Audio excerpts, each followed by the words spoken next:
I was born in Louisiana, down on the old bayou, raising shrimp and catfish, and my mammy good gumbo. Caught that rambling fever, said goodbye to Ma and Pa, and I crossed that old Red River, and this is what I saw. Hello and welcome to another episode of Old Faithful from the Violin Room here at Haggerty's Music Works in downtown Rapid City.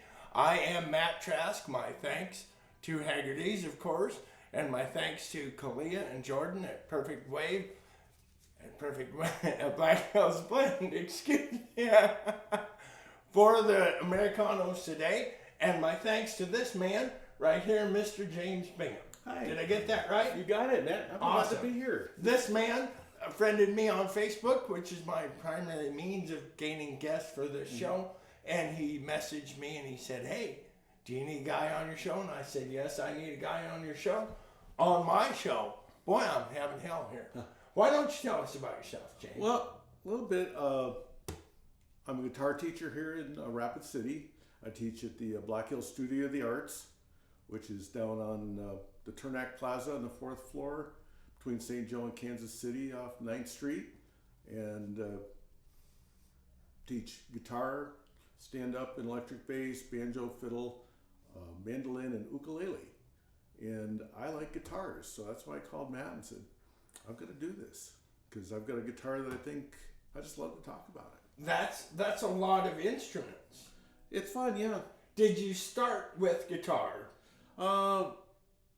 Technically, yes. I think I was a road musician for about 10 years, and my primary working instrument was bass. Okay. But I've always played guitar. I started violin in the 4th grade. Okay. So that was settled. Then, like a lot of people, I quit violin and baseball and other things, and got back to guitar. Did a lot of singing alone. If you lived in Colorado Springs in the middle of the 1900s, I have to ask you. Yeah, 1900 is about right. Did you ever meet Johnny Smith? Yeah. You met Johnny Smith? Oh yeah, he was just. In fact, when I first moved to Colorado Springs, this is cool. He had a little guitar store in the Broadmoor area. I knew he had a guitar store. And so the first thing I did when I moved to Colorado Springs, I went to his guitar center. I expected to see people like here. You see people here. You walk in, they greet you. They're nice. They have nice guitars. Well, the only person in the room was this fellow behind the counter in a gray lab coat, and I just looked at him and I said, "You're Johnny Smith." And he goes,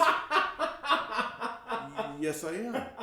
And I just had to walk out. I was flustered. So I did meet Johnny Smith. I am now 2 degrees removed from fame and artistic talent. Johnny Smith, for those of you who don't know, was a magnificent jazz guitar player who had several models with his name on them. Yep, and he was Bing Crosby's primary guitar player. In fact, when he was retired at the Broadmoor, about the only time he would play, and I've heard him play, there was a couple of benefits in Denver that he would do for certain charities, that he would get out and play a jazz trio. Really? And if Bing Crosby had called him up, he would travel. Wow. But other than that, he just stayed behind the counter and sold strings and fixed guitars. I knew he had a music store in Colorado Springs. Yeah, I'm glad I totally. asked that question. Yeah. There he was. So I did meet Johnny Smith. Huh. I'll be dang. We should probably get to your guitar at some point. And before we do, I'm going to tell on myself if you don't mind. He messaged me on Facebook and he said, "I would like to be on your show, and my Old Faithful is a late 60s, early 70s Gurlian." And I put in my monocle and I said, "Oh, yes. My mom used to make those and freeze them ahead of time and put them in our school lunches. Google, what the hell is a Gurlian?" So please tell us. Well, it's a Gurian. It's a... first I'll tell you about Michael Gurry and how I got this. Okay. It ties into background and stuff. I was Let's do it. living in You bet. Connecticut. I went to University of Connecticut, and I was living in a room with some other people, other musicians. And I was going to school. I was working my way through school, giving guitar lessons at the local guitar store in Willimantic, Connecticut. And one of my roommates worked for a recording studio in Hartford, Connecticut. I had my guitar stolen from the studio, and he had bought a Gurrian new in New York and didn't like it. because he liked those real Gibson Hummingbird, real strumming, heavy, big sound guitars. And a Gurion is really a nice, sweet finger picking guitar. So he took pity on me. He says, well, you lost your guitar. He says, I'll sell you this one cheap, and I'll get another one. So he sold me the Gurion, and so I bought it used in like '73, and I've had it ever since. So this is the guitar that I won't get rid of. This is nice. It's a really picking. When you look at the Gurion, it's a boutique outfit he had. Michael Gurion started making guitars in the mid-'60s in New York. He started with classical guitars, and then started a small workshop where he had like 12 people working for him. So now we take it for granted that boutique guitar makers are not fairly common, but people like Collins, Mossman, Santa Cruz, they're small shop operations. At that time, you either went to a production guitar like a Gibson or a Fender, or you went to an individual luthier who would hand make a guitar for you. So he kind of mixed the two of still doing a lot of hands-on, but using production techniques so that he could maybe make a living at it, and put out more than a couple of guitars a year. So he started out in New York, and that's where this guitar comes from. And it's got, you can tell by the serial numbers, and probably don't, we'll see if you get the close-up, but you'll see the Gurion, the iconic logo, Gurion Workshop, Third Rock from the Sun. You see where that comes from? Turn it, if you can, turn it around. This has been through a war or two, but this rosewood side is absolutely gorgeous. Yeah, it's beautiful. I really like the herringbone. Did a real good job on that. That's like the old Martin herringbone style. And you can see it's got a really unique teardrop. It does. Sort of reminiscent of a Yamaha FG. Well, this one came first. Right, yeah. But that's where you see where they started copying a lot of the right. styles. And the headstock with the G for Gurion, so you really could tell the Gurions when you see them without having to look too close. So I'll show you this. The other thing I really love about this guitar is the offset V-neck. Oh! You notice. Look at there. When we look at this, yeah. you either usually have a C or a D style neck. This one, the center, it's a V. There's a wedge here. The center is just to the bass side. Right. And then it tapers off to be a little thinner. So that when you're playing it, the ridge is right where your thumb should be for a bar chord. So it makes bar chords really easy. That has just come back into vogue. I'm seeing that in catalogs. And you can usually have to custom order them. Right. And I'm not sure if any of the production guitars make. There's a few of them now. I think the new Strats. But you'll see that. And so when you're coming around, say if you want to get that extra stretch. Right. That it thins out on this side, so you actually get like an extra 2-fret stretch. Sure. Yeah. Very, very nice. But it makes it really easy, to pinch to get bar chords. And it's a little thinner neck. It's not as wide as a lot of other guitars. Mm-hmm. So it's more like an electric neck. Right. And so it's a lot faster. And it's set up really low. So for finger picking, it's got the real sweet sound. The drawback, it's not real loud. You'd think for a guitar this size, it would boom a lot more. Mm-hmm. It's got a good bass presence, but it's not a real loud guitar. Does it, when you hit it hard, does it kind of artificially overdrive like some cedar tops I've played? No, mostly I've got it set so low. Okay. That if I hit it hard, it starts to buzz. Okay. So I like that. Right. That real ringing sound. Yeah. And that's a spruce top on that? That's a Sitka spruce. Yeah. Okay. All right. So you had a pickup installed in this guitar. And it's a piezo underbridge. Okay. I had to have the bridge replaced. And I had John Ramsey down in Colorado Springs. This guy, I like touching this guitar. Okay. He just does a great job down there. But when he installed the bridge, he said, why not just put the piezo underneath it? We got to take the bridge off anyway. Okay. So it's got the active electronics and the pickup, that comes out the tail. Sure. It's got a little battery in there. But, okay.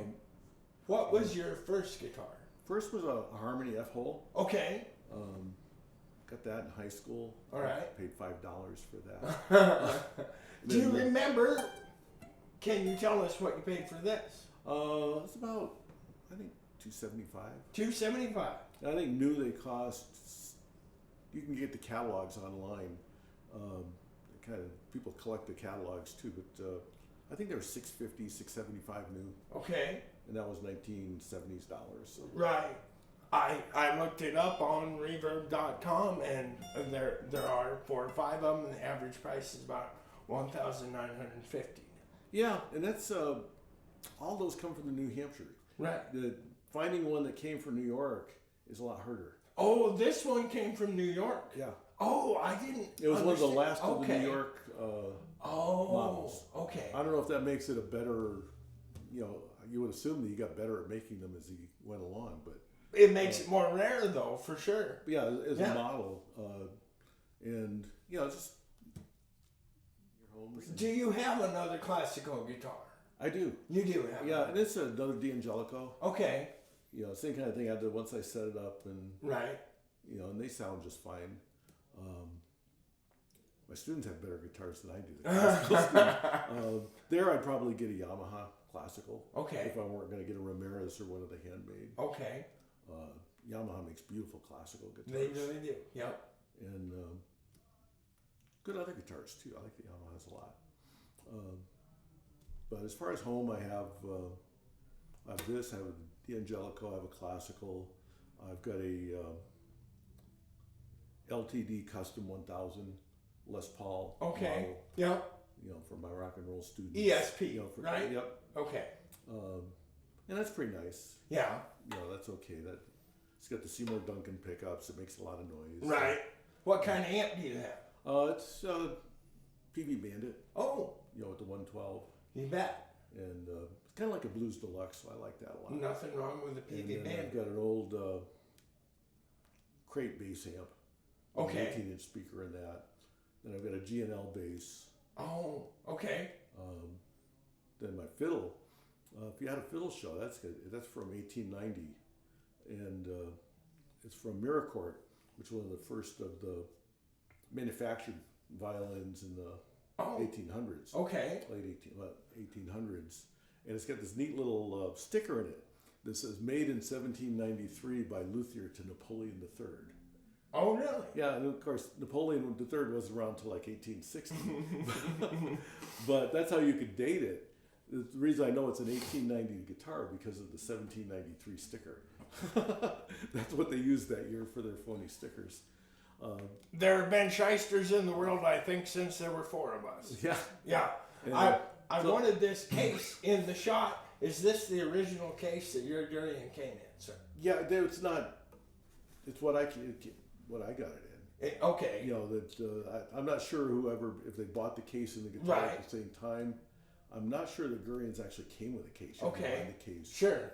But it has done its part to protect the guitar and got a lot of wear, and that's and the outside's beat, but super cool. We love old cases here on Old Faithful. But that protect our Old Faithful guitar. Because I'd usually bring it with me, right. So the case has traveled, and so that's awesome. So this is the Gurian. So this is. We're gonna have you play it right after I say, remember, Trask Hay LLC, my sponsorship 515-0858. I think he's still got some large, round, and square bales for sale. And being as this is a finger-picking acoustic guitar, the incomparable Tony Emanuel says, change your strand. I saw miles and miles of Texas. Saw stars up in the sky. Saw miles and miles of Texas. Gonna live there till I die. Well, I crossed down into Cowtown, cradle of the West. Just ask any cowboy, he'll tell you it's the best. My Texas beauty got acquainted with her pa, and I looked into her big blue eyes. This is what I saw. I saw miles and miles of Texas. Saw stars up in the sky.